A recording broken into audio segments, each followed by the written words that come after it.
Hi, everybody. This is Todd Creager. Today, I am talking to you about overcoming jealousy after infidelity. I haven't talked a whole lot about jealousy, the state of mind of jealousy. And what I'll be talking to you about is how to understand the impact of infidelity on the betrayed partner's psyche. To start with, I'll be talking about how to acknowledge the role of jealousy in the aftermath of betrayal. Talk about exploring this roller coaster, this emotional roller coaster of suspicion and fear. We're going to talk about some strategies for managing jealousy and rebuilding trust, and lastly, embracing personal growth and self-care as you go through this healing process of dealing with this jealousy, in particular after infidelity. So before I get into all that, I just want to say that jealousy actually is a useful emotion. Thomas More, Moore, great author, wrote a classic book called Care of the Soul. It was a while back that he wrote this book, and he talks about jealousy in this way. He says that when we talk about the Greek myths and the Zeus and Hera, Zeus, Greek god, and Hera was a goddess, a Greek goddess, and Zeus was a philanderer, and he would go out there, and he was not faithful to Hera, and Hera was this very jealous woman. And so Thomas More in his book poses the question, well, why would Hera be considered a goddess?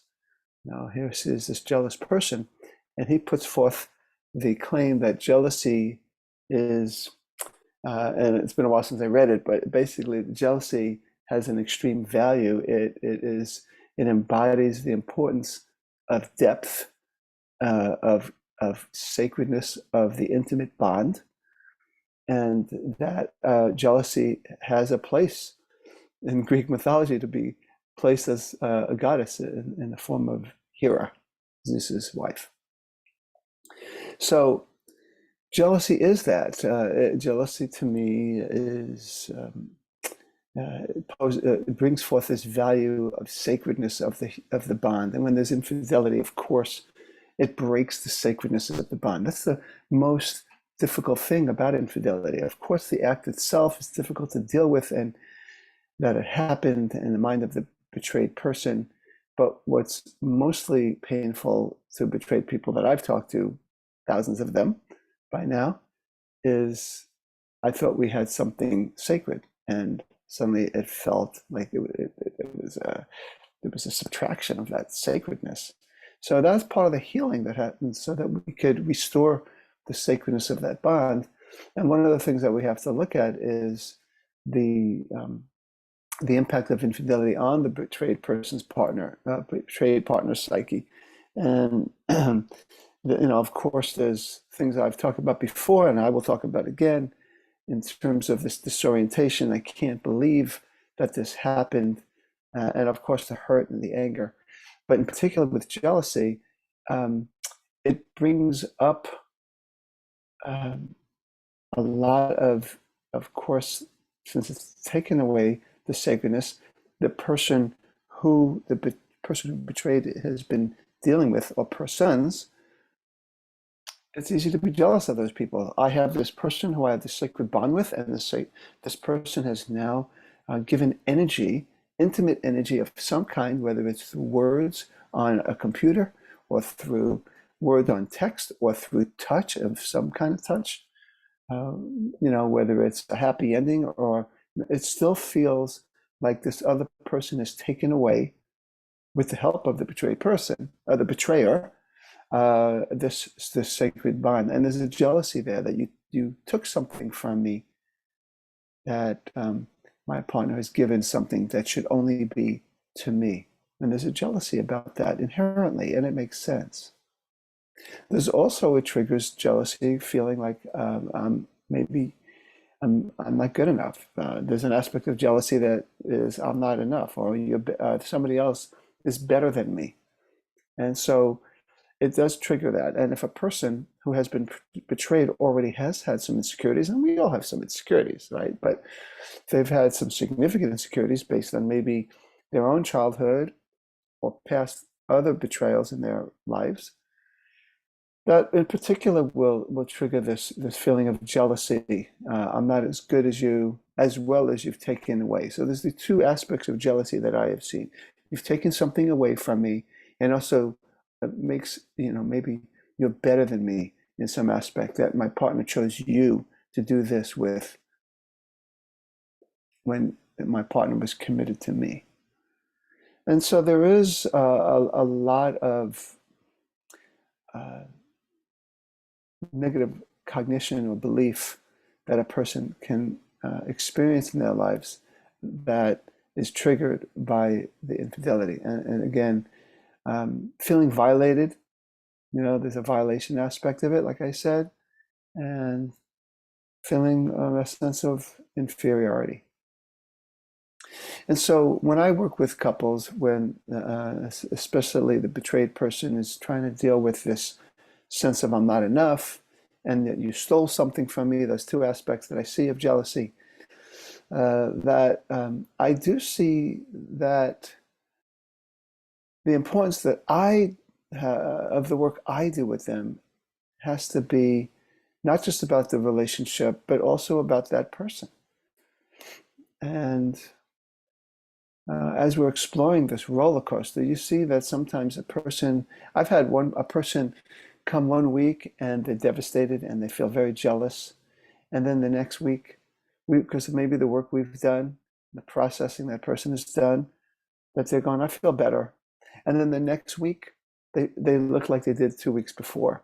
So there is oftentimes an up and down quality to this of I'm feeling okay, I'm feeling better about myself, and then suddenly it's I'm just not good enough, very tearful, very upset.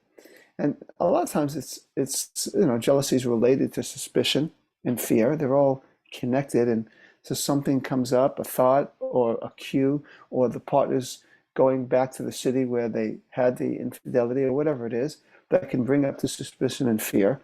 And so whereas the betrayed person thought that they had successfully worked through the jealousy, there is an up and down quality to it. And the good news there is that every time a person works through it, they're getting better. It's just there's a cycle through. There is a cycle through, and I don't want people to feel like they'll never get out of that. They'll always be having to succumb to this feeling of jealousy. It's not the case.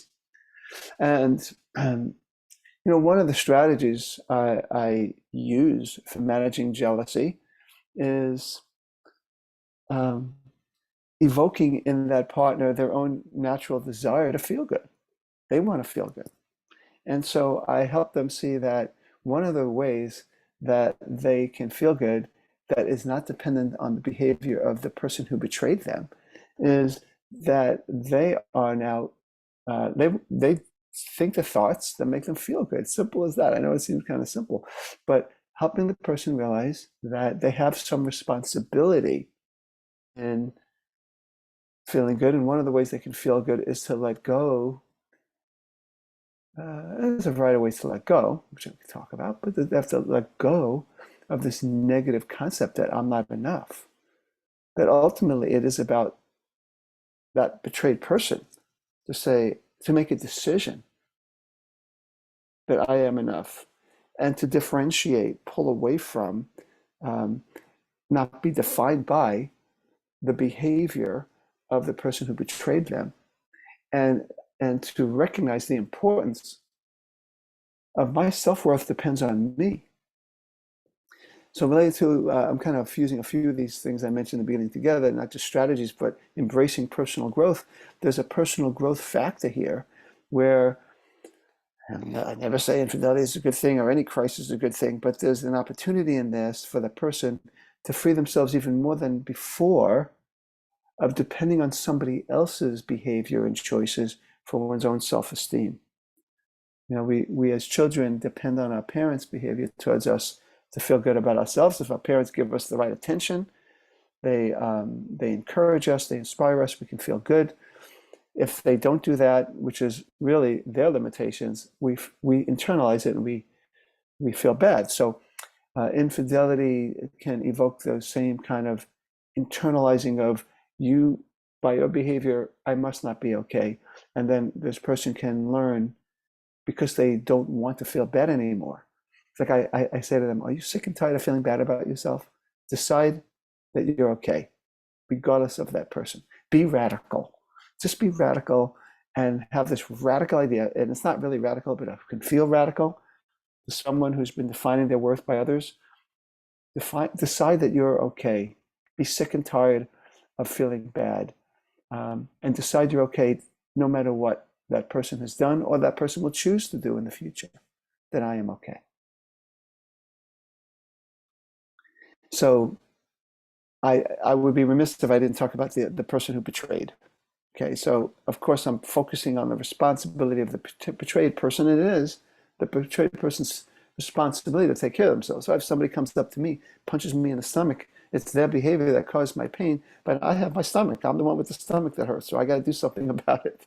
I've got to, if I have to go to the doctor or whatever I got to do, it's up to me to do something about it, even though I was victimized by that person's decision, right? So yes, there is the role of the betrayed person to take care of themselves. However, the person who did the betrayal, hopefully that they realize, of course, the significance of their actions and they have remorse, but they also take responsibility that they have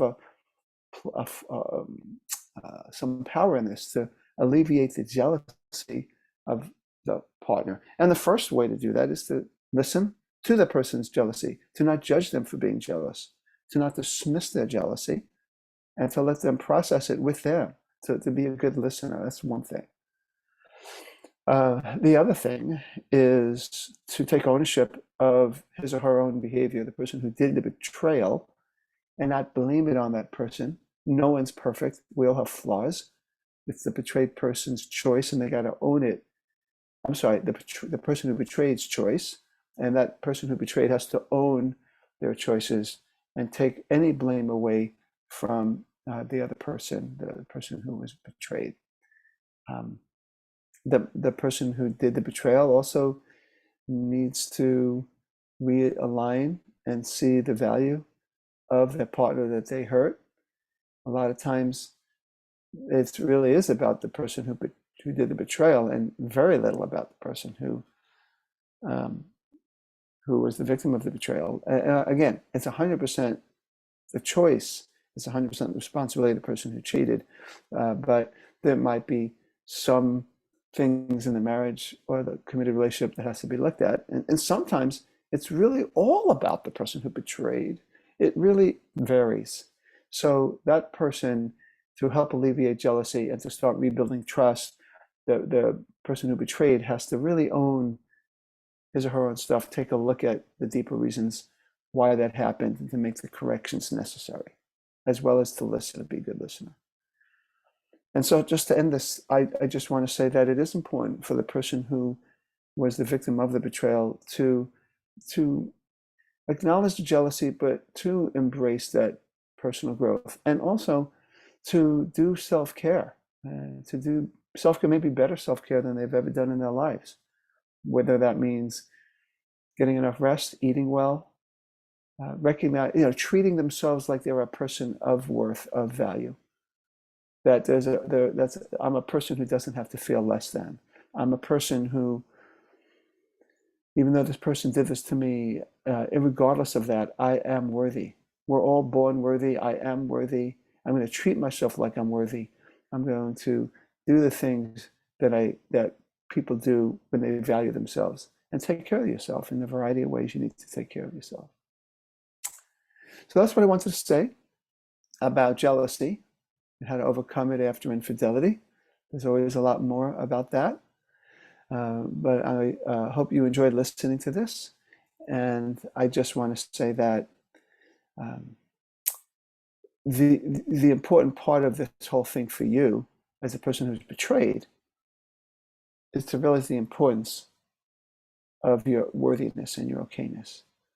And that even though jealousy, as I said, is an important aspect of maybe even a healthy relationship, because there's a certain amount of propriety, or that you matter to me, we're sacred, you don't belong to me, but you matter to me, that even though that's true, that you don't want to live jealous. You want to restore your equilibrium, and you want to make that a priority and do everything you can to do that with help, on your own, with friends, with support, maybe even with the help of what I talked about today. So thank you for listening. This is Todd Creager, making the world safe for love.